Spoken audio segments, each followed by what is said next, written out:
I've got these Monstera deliciosa cuttings that have been rooting in this glass for about 10 weeks. They have now all successfully rooted and are now ready to be potted up into soil so that they can develop into full plants. So I'm going to show you exactly how to do this correctly so that you don't end up throwing away all your hard work and killing your rooted cuttings. So let's get straight to it. Okay then, so to pot up my Monstera deliciosa cuttings, I've got a couple of pots. So I've got 4 viable cuttings here with some roots on. I've got one that hasn't quite got enough roots on to pot up, so I'm going to leave that. I'm going to put the other 4, so I've got 2 pots, I'm going to put 2 in each pot.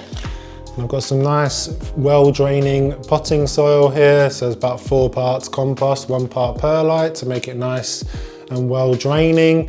So, and then I've obviously got some water there. So what I'm going to do first, because Monstera stem pieces are fairly long, you want it to be about halfway into the pot maybe, just so they stay upright when they're in the pot. So I'm just going to fill my pot up, or both pots up, halfway up with my potting soil. So the important thing to remember with water rooted cuttings is that obviously they've been used to a very wet environment. That's where they've grown up, or that's where they were developed rather. And when we transfer them to a drier environment, which is what soil is, they're not going to be happy because it's not what they're used to. It's a bit of a shock for them. So we just want to make sure that we are keeping the soil moist for the first few weeks. So normally my advice with houseplants generally is to let the soil to dry out thoroughly in between waterings. But with water rooted cuttings, they won't like to be drying out. That'll really damage them. So we just want to keep the soil moist for the first 2 or 3 weeks. And then from there we can dial back the watering a little bit. So let's find my 4 cuttings that I was going to use. So it's that one there that hasn't quite developed roots. It's that one there. I'm going to pop that back into the water. Put that to one side. So all these other ones got nice healthy roots. So that's that one. That's that one. Nice strong healthy roots. And then there's this one. So what tends to happen is the aerial root sprouts first, and then from there you get other roots sprouting from the aerial roots. You can see it from this one. So this was the aerial root that developed, and then you got the kind of secondary root sprouting off that. And then this is the last one. It's a nice long root there. That was the aerial root, and then you got a secondary root there. So all look very healthy. So like I say, I'm going to put 2 in each pot, which seems to be a good amount for a Monstera deliciosa when they develop into full plants. They're going to stand up, hopefully. So I've got the soil mix about halfway up the pot. And all you want to do is just fill the pot around. Fairly easy to do.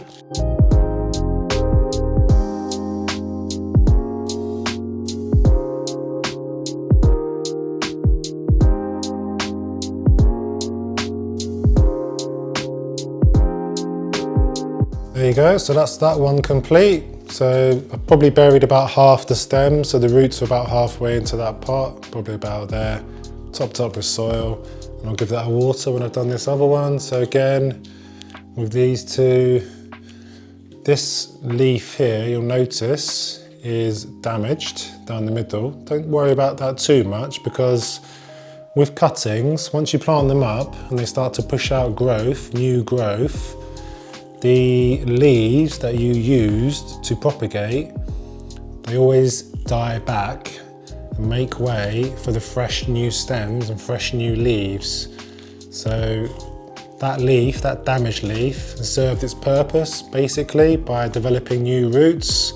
It's now going to develop new stems, and then that leaf, that original leaf, will die back and will eventually just cut it off, cut it away from the plant.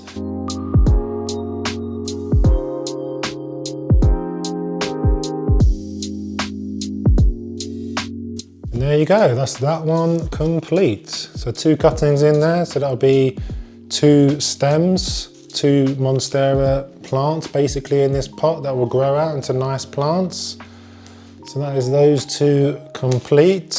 So now all I need is my saucers to put underneath to give these a good water. So we want to give these a good drink. Like I say, they've been used to a very moist environment. You can do this over your sink, but I'm just doing it on these saucers. You just want to give it a good drink, each pot. Let it drain out the drainage holes at the bottom.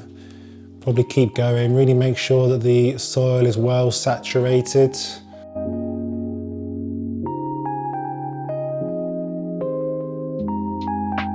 Looks like water's coming out of the bottom of these pots, so that's good. So what I'll probably do, I'll probably just leave it to sit in these wet saucers for about half an hour just to really make sure that soil is well soaked. And then I'll discard the water here, put them in a nice bright spot. Monsteras like to be in a bright spot for them to push out new growth. And we should start to see some new leaves sprouting from these stems within a few weeks, and we'll have a couple of really nice Monstera plants. If you want to know how I created these cuttings, then click on the link here and watch my original Monstera deliciosa propagation video, where I show you how easy it is to propagate and multiply the number of Monstera plants you have in your house. I'll see you there, and thank you very much for watching.